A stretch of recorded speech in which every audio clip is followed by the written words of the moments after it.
Curso Facebook Tuberculosis para personal de salud, clase número 2, segunda parte.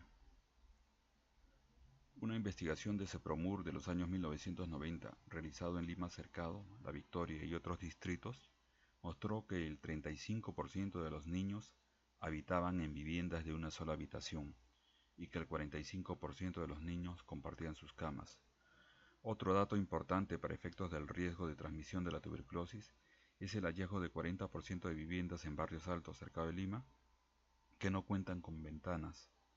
El estudio también menciona que un 33% de familias vivían en condiciones de hacinamiento, 3 o más personas viviendo en una habitación. Ernesto Sánchez Silva, conocido como Poncho Negro, era el padre de las invasiones populares en Lima. Durante más de 30 años este hombre se dedicó a organizar y dirigir la mayoría de invasiones que se registraban en Lima en aquella época. Alrededor de 130 invasiones fueron realizadas en toda la capital, siendo las más representativas las del Cerro San Cosme, El Agustino, Cosma, San Juan del Lurigancho, entre otros. Cerro San Cristóbal, cerro detrás de la Plaza Mayor de Lima, cerro histórico desde donde los generales de Manco Inca dirigieron el sitio de los ejércitos del Inca a las huestes españolas de Pizarro, cercadas en Lima. El mismo Cerro San Cristóbal, ya en la República, invadido y con elevada frecuencia de tuberculosis. El Cerro San Cosme, ubicado a 1 kilómetro de Palacio de Gobierno, a inicios de las invasiones, en 1940. En pocas décadas se transformaría en el epicentro hiperendémico de tuberculosis y tuberculosis multiresistente de América Latina. En este cerro residen 10.000 familias y cada año un 10% de estas migra a otras partes de Lima. José Matos Mar, Desborde popular y crisis de Estado, comillas. Del 80% de la considerada como sectores populares, 37% radica en las barriadas, 23% en urbanizaciones populares, 20% en tugurios, callejones y corralones. Esto significa que las barriadas en lo urbano constituye el asentamiento mayoritario de los sectores populares. Cierro comillas. Se observa la invasión de los terrenos de cultivo en el cono norte de Lima y el gráfico muestra el crecimiento porcentual exponencial de las barriadas. El mapa muestra la ruta secuencial del crecimiento de Lima en base a invasiones populares de terrenos públicos y privados entre 1940 y 2005. En cada zona, luego, crecería la tuberculosis al encontrarse el Estado peruano en una crisis económica prolongada. Las zonas más pobres, con alto porcentaje de necesidades básicas insatisfechas, rodea a la Lima tradicional en verde. Asimismo, el hacinamiento se incrementa según se incrementa el número de personas ocupando una vivienda. Por ejemplo, en hogares urbanos con 5 o más personas el hacinamiento llega a 39%. Se incrementa también el hacinamiento según se incrementa el número de NBI.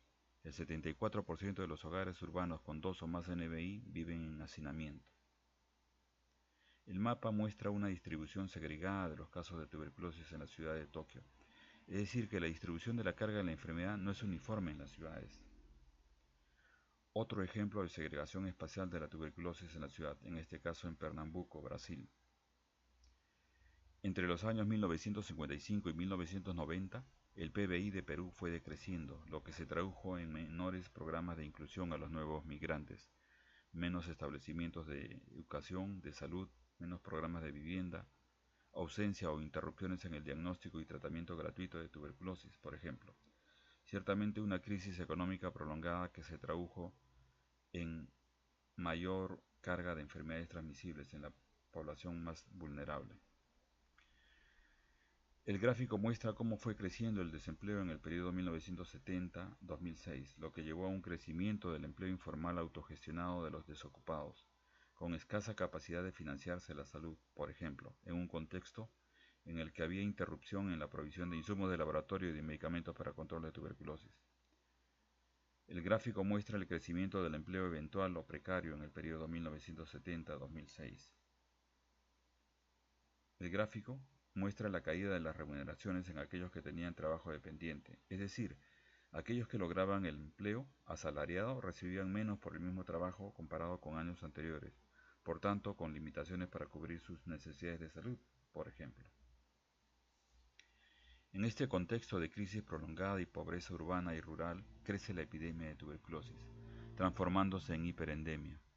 El gráfico muestra los casos de tuberculosis y tuberculosis multiresistente ocurridos en un periodo de 5 años en Lima antiguo. Cada punto representa un afectado de tuberculosis. Se observa una hiperendemia de tuberculosis en Lima Cercado y La Victoria. El estudio no comprendió otras zonas como el Agustino ni San Juan del Lurigancho. Se observa el epicentro hiperendémico de tuberculosis multiresistente de San Juan en esta zona. Una ampliación del mapa. Las flechas ubican el antiguo cercado de Lima, el antiguo pueblo de indios, el cerro San Cosme, y el cuadrado verde ubica el Palacio de Gobierno actual de Perú.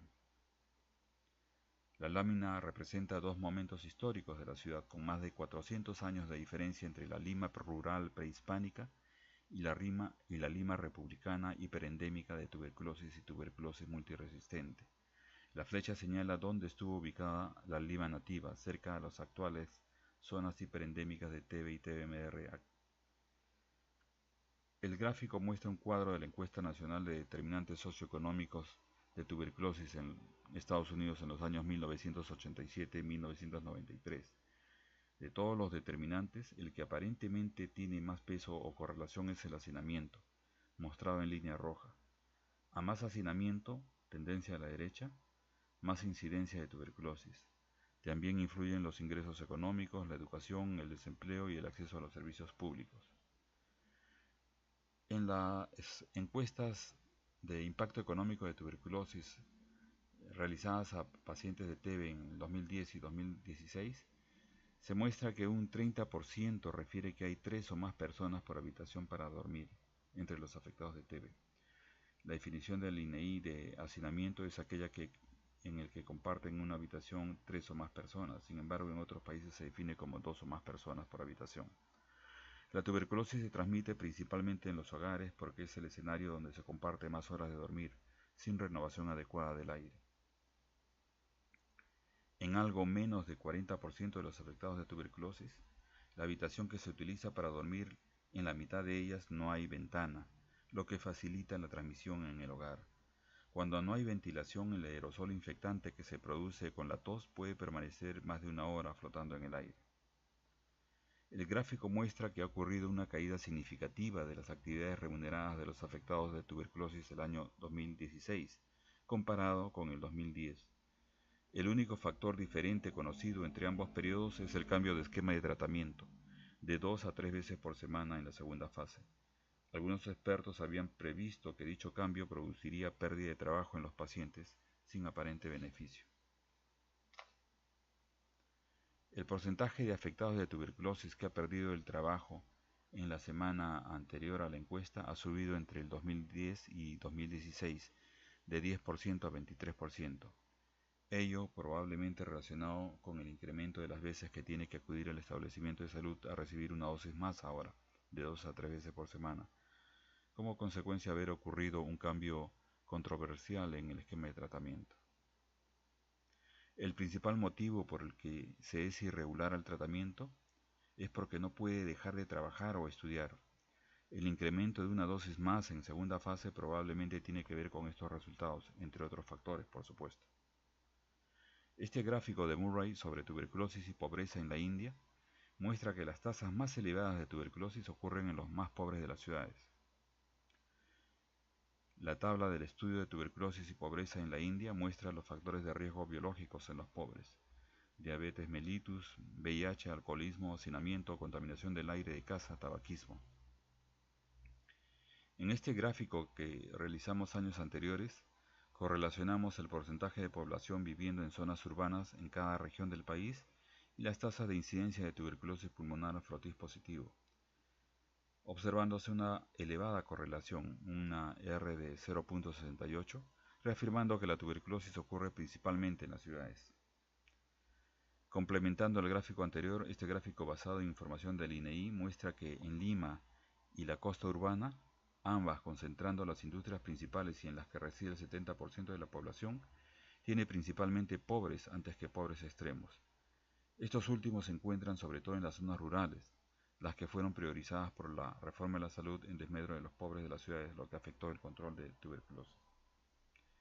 Este gráfico muestra que las tasas más elevadas de prevalencia e incidencia de tuberculosis se dan en Lima y en la costa.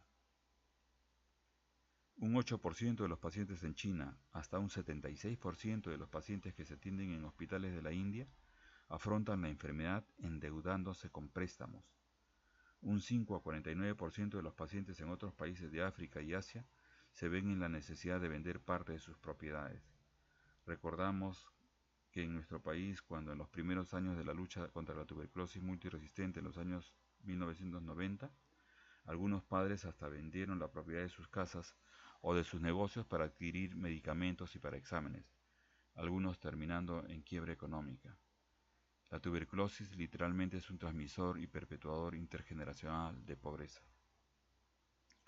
Una investigación antropológica realizada en Chiapas, México, acerca de la interpretación popular sobre las causas de la tuberculosis, mencionaban, entre otras, al frío, la alimentación insuficiente, al castigo divino, la brujería y la falta de cumplimiento de las normas. Difícilmente perciben que son causas macroestructurales las principales razones que explican la persistencia de la endemia de tuberculosis. La tuberculosis ataca sobre todo a los pobres de las grandes ciudades. Los pobres extremos están en el campo, los pobres no extremos son la mayoría y están concentrados en las ciudades. El modelo explicativo de, entre comillas, estilos de vida como causantes de la tuberculosis no aplica en el caso de esta enfermedad. En conclusión, los principales determinantes socioeconómicos de la tuberculosis son la vivienda, la educación, el nivel de ingresos de las personas, el acceso al trabajo y el acceso a los servicios de salud. Los programas de control de tuberculosis actúan sobre los factores que manejan la epidemia y su eficiencia disminuye las muertes, los fracasos, los abandonos de tratamiento, las recaídas y las tasas, pero estas pueden ser revertidas por políticas de Estado erróneas. Los determinantes actúan sobre la endemia y su impacto puede ser permanente, salvo la presencia de catástrofes económicas o políticas.